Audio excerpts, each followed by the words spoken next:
എടാ നീ പറഞ്ഞോണ്ടാ ഞാൻ ബംഗ്ലാവിനെ നിനക്ക് വേണ്ടിട്ട് റെന്റ് ചോദിച്ചു. എടാ എന്തായാലും ആ ബംഗ്ലാവ് എത്തി കേട്ടോ. ഇതിലും ബംഗ്ലാവ് എന്തായാലും റെന്റിന് മേടിച്ചല്ലേ. എന്നാലും ഇത് കൊള്ളാം. പക്ഷെ അവർ കുറേ ദിവസമായിട്ട് അമേരിക്കയിലാണെന്നാണെന്ന് പറഞ്ഞാൽ ഇവിടെ വേറെ ആരും റെന്റിന് വന്നായിരിക്കും. എന്തായാലും നമുക്ക് സാധനം കിട്ടിയില്ലേ, അത് മതി. എന്നാ വാടാ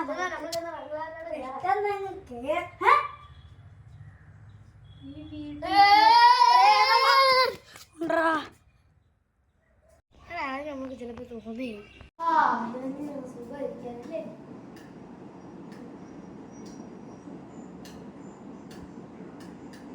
എടാ ഇവിടെ ആരുമില്ല. അവനെ ഞാൻ പിടിച്ചു നോക്കും. നീ മര്യാദയ്ക്ക് പോകണ്ട, ഇവിടെ ഇവിടെ നിന്നാ മതി.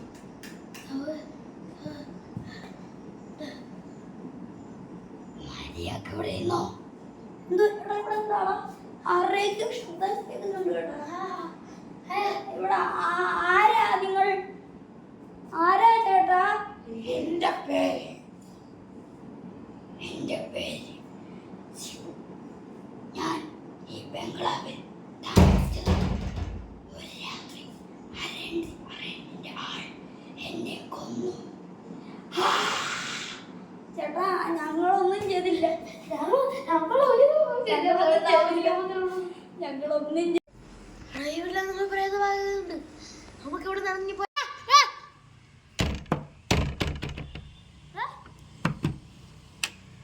കുന്നംകുളം സ്വാമീനെ കാണാം.